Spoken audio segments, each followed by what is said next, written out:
Everybody's doing well. Get ready for a very, very talented Penn State team tomorrow. Team that we've obviously seen. This will be the first time that we have seen an opponent a second time. Obviously, a game that was extremely interesting the first go around. Being down 19-4 is not something that you get overly excited about as a coach.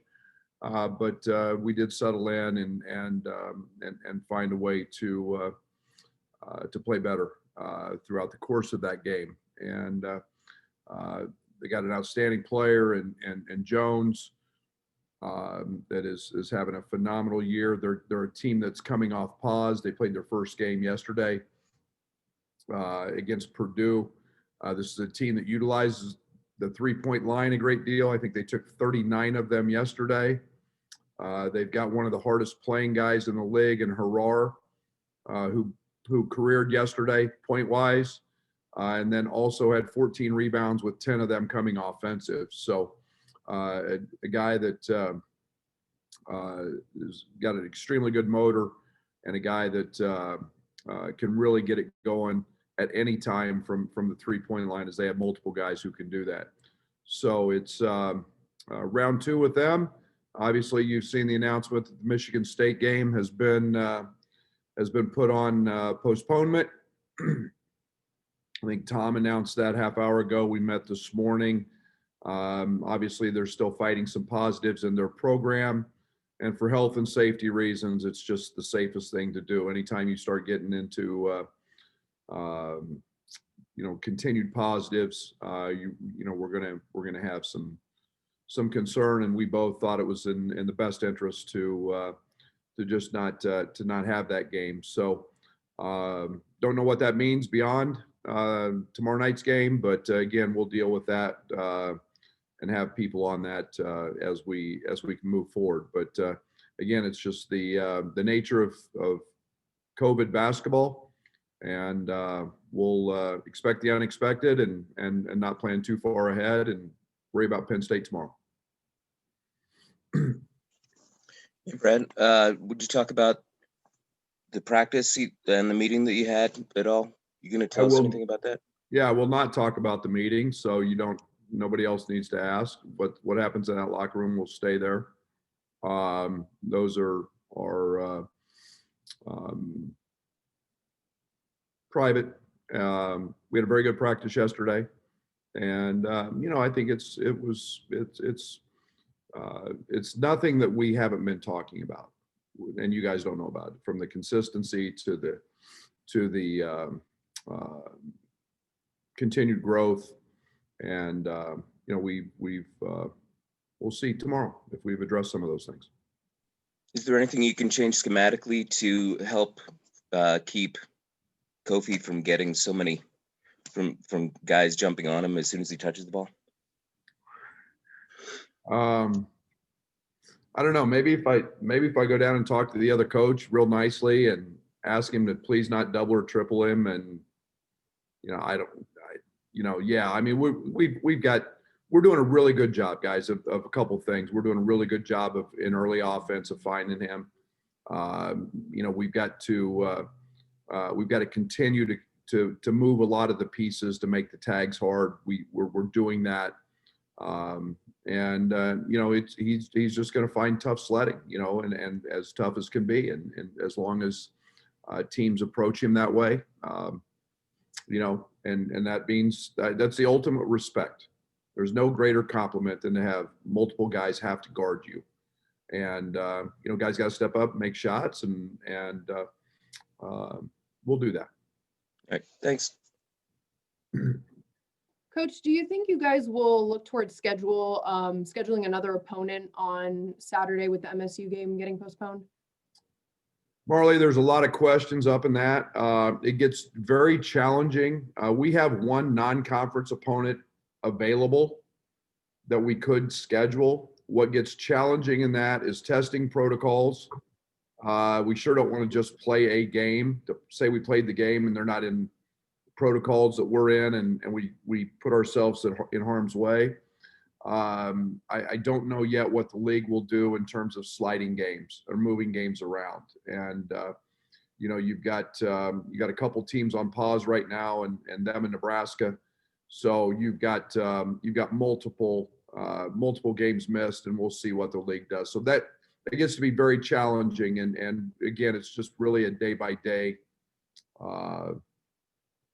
type scenario. Right, and who is that opponent that you mentioned? We don't have one. Okay. We don't. I mean, it's when you start talking about league play, and you're talking about a pretty defined window, really, for us. Probably a Thursday through a Monday, Tuesday, and everybody plays on weekends usually. You start reducing that number of possible opponents greatly by having weekends as open dates. So we'll see what happens. We're desperately looking at every option, and we'll see what the Big Ten helps us with as well. I know you talked about trying to get to the max 27 games. Is there a concern now that you might not get there? I mean, is that still a goal for this program? Oh, it's a goal. I think you start looking at the reality of the situation. I think every coach in the Big Ten would tell you that, there's a great chance that you don't. And it's a goal, no chance. And we want to play as many as we can play. And we'll look to do that in the safest way that we can do that. All right, thank you. Hey, Coach, how frustrating is it that you've now had 3 postponements this season and none of them are because of you? It seems like your team is doing everything right. You talk, with Iowa, who hasn't seen his family, Georgia, who hasn't seen his family, but yet games are still getting postponed. How frustrating is that for your team?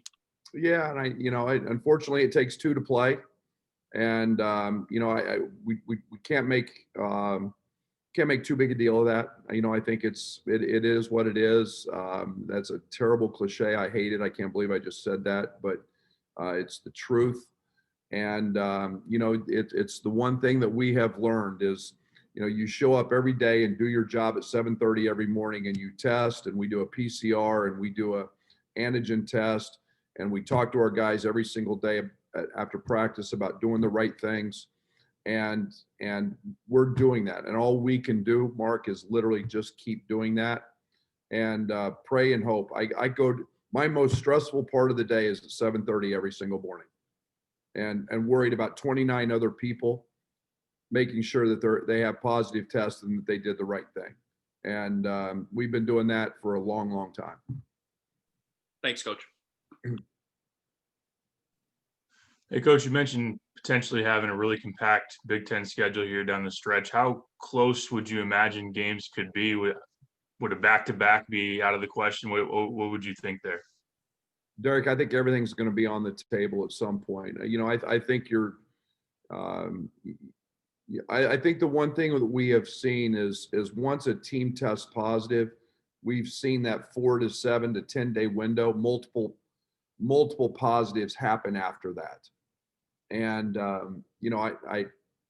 I just think that it's with multiple positives mean multiple delays. We've got the 17-day out for the guys who are positive. So I think you start to see multiple games add up pretty quickly. And I think you could see a variety of things. I think what we look at is potentially our conference schedule now. I don't know, what's today? I don't even know. The 18th, 19th may not look anything like this in a week to 10 days. To ask one on the team, Adams played well here recently. A lot of his opportunities in the offense are catch and shoot. Do you want to see him do more with the ball in his hands or attacking the basket? Yeah, it's a big part of what we all try to do. And again, that's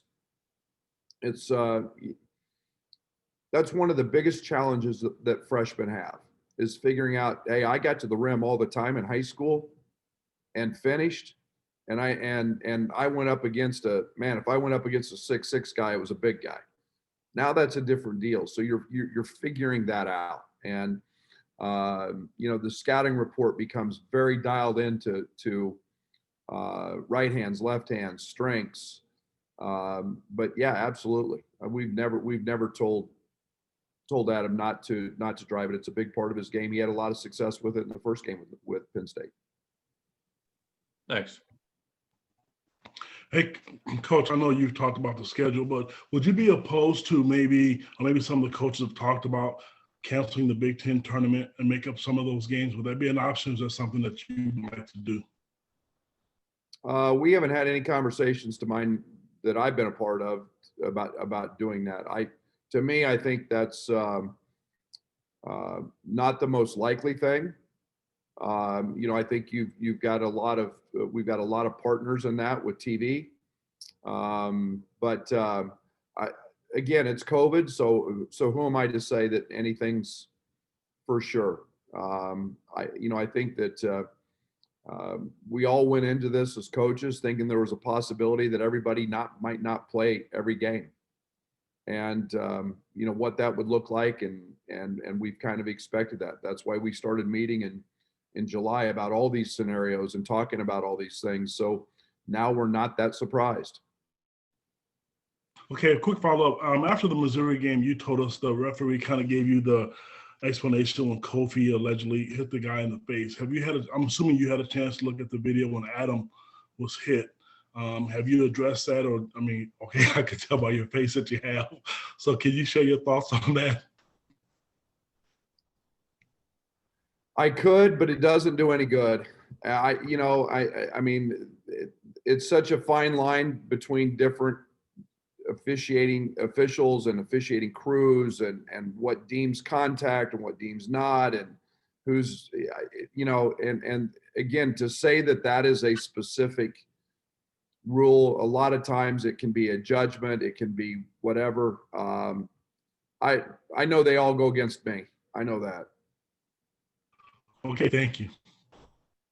Hey, Brad, coming off of 2 straight losses, how important is it tomorrow for you guys to turn this around as you have some tougher games kind of coming up? We do. Who's tougher than the 2 we've just played? You know something I don't then. I think they're all tough. I think we had a 4-game losing streak last year. I think that everybody in this league has ups and downs, and it's a long season, and you run into something that might make you stumble, or you're not playing your best, and that's why we coach, is we try to figure those things out. I think Ohio State's really, really good, and we didn't play very good, but man, I think they're really good, and maybe because none of you guys in the media thought they were great. They're as good a basketball team as we play. And then Andre played a little bit less on Saturday. Was that kind of a matchup thing? And what do you kind of need to see from him going forward?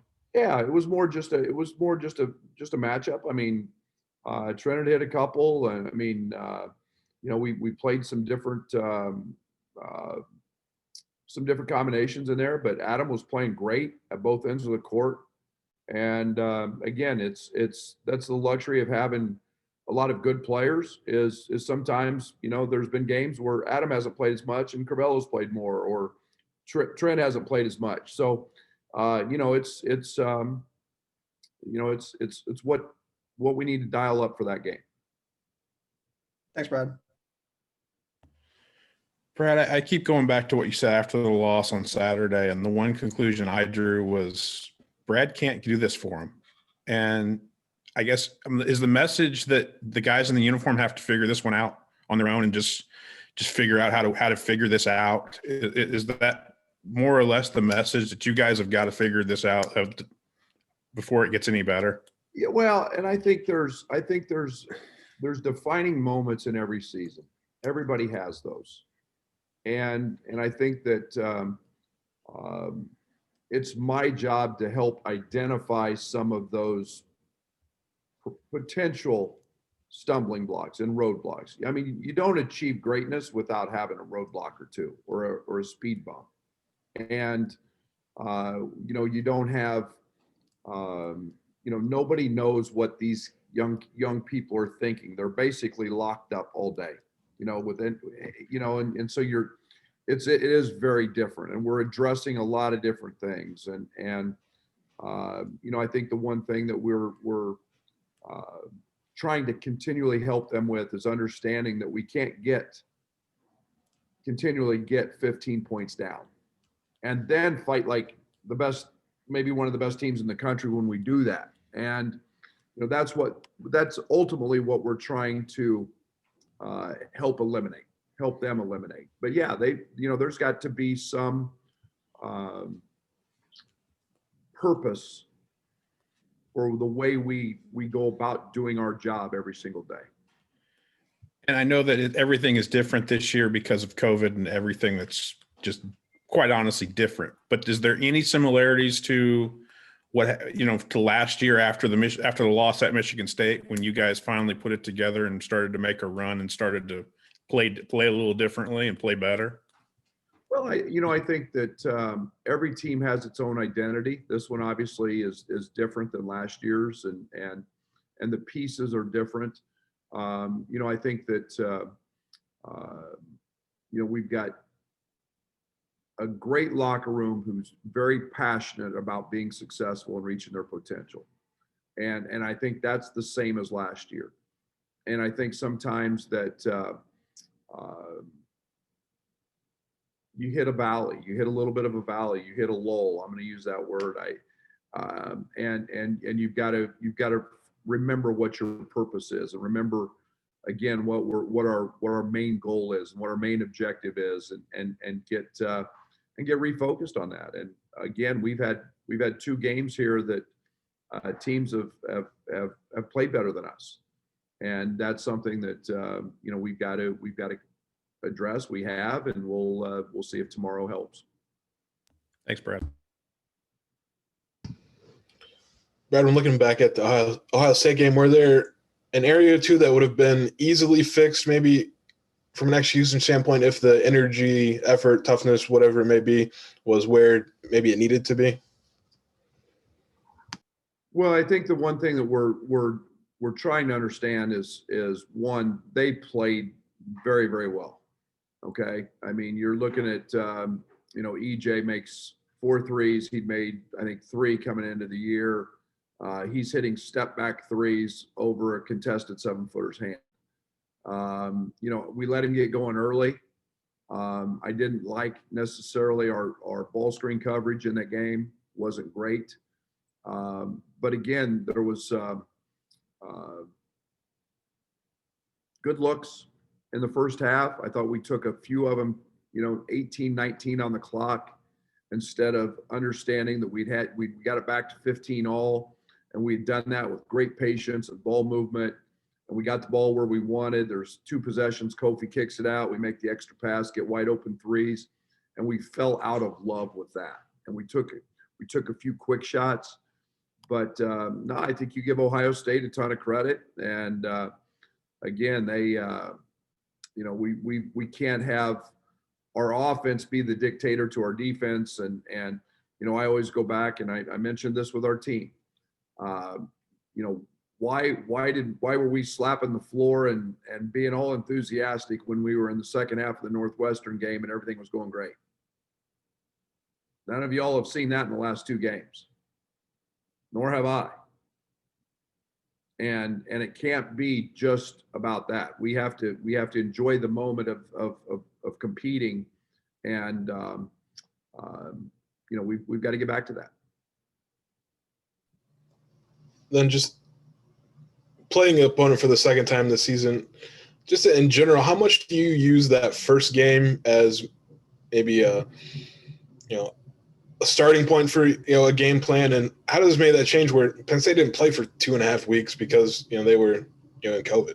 It's different because usually we'll go back and we usually look at their last 5 games, and we dive into those, and then we'll take tidbits because that through the course of a season, you'd be amazed at how much teams change. And Penn State hasn't played a lot since we played them last, so we are relying a little bit on our last game with them. They have shown a tendency to play a lot more zone. They have shown a tendency to double the post since our game. So those are 2 changes they have made, but again, it's COVID. So when you don't play for 2.5 weeks, you get a lot of practice time and you can work on a lot of things. Thank you. Hey, Brad, I wanted to clarify something from earlier. It sounded like you said you had a non-conference opponent maybe waiting if it came down to that. Did I hear that right? Or Oh, we're contact. We have an open slot because of it. The Tennessee Martin game, so we could slide in very easily a non-conference opponent right now and play that. Do we have one? We do not. And again, that just happened this morning with Tom and Michigan State. So that search will hence move forward from that point on, today on. And then I wanted to ask you about Adam. It sounds like he's starting to, bounce back a little bit, coming to his own offensively and really playing pretty well defensively over the course of the last few games. What's that say about him from a maturity standpoint that, being a freshman finds a little adversity and jumps over it? Yeah, every freshman goes through it. I mean, the only one I haven't seen go through it was Michael Beasley. But 99.9% of all other freshmen aren't him, or a Kevin Durant or a Zion. They're going to go through it. They've got to have adversity. They've got to learn to grow and deal with it. And Adam is extraordinary in this way. None of that bothered him. You all were bothered by it more than him. He understands the process. He understands he needed to go through that to become great. And that adversity is going to help him understand how to do that. And he is a rock solid kid. He's a terrific student. He's a student of the game. Can't say enough positive about him. And that's why he's ultimately growing into a very, very good Big Ten player as a freshman. Thanks, Brad.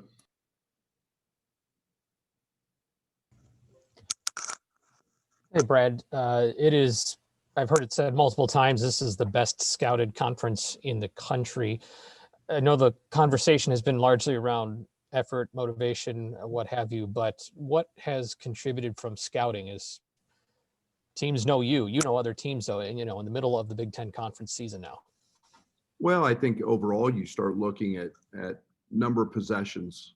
You see number of possessions decrease tremendously from your non-league opponents. The game just changes.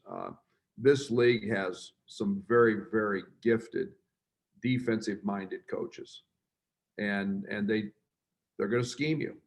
And they're going to every game, they're going to set in there and take away or try to take away what you do the best. And, you better have counter A and counter B ready. And, so from that standpoint, it becomes then you can have it ready, but now can your players go execute it? Can they make those shots? Can they make those adjustments?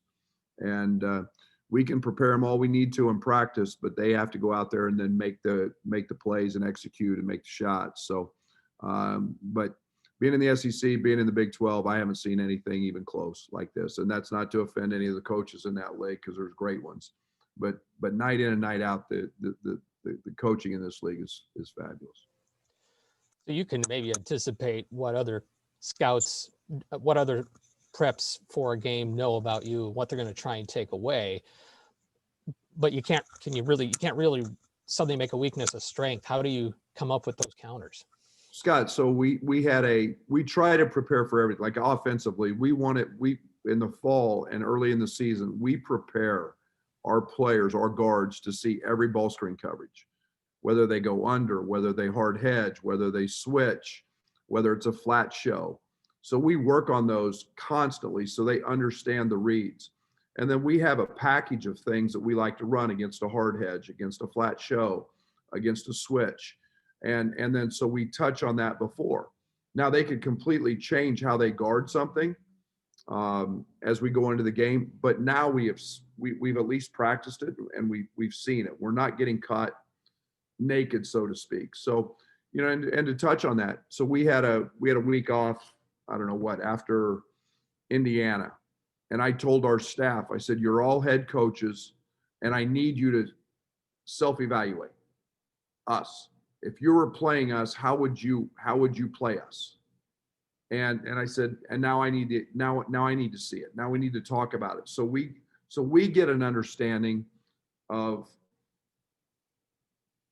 sometimes we just look at our opponents and we don't self-indulge into what our weaknesses are. So we did that, and we understand, and we've made some changes in some areas. And it is a lot more complicated than just rolling the ball out there. Okay, thanks. Okay. Al. I have to wrap this up, guys. It's 12:30, so appreciate everyone for being on. A reminder, we'll have Trent after practice. Thank you. Thanks, guys.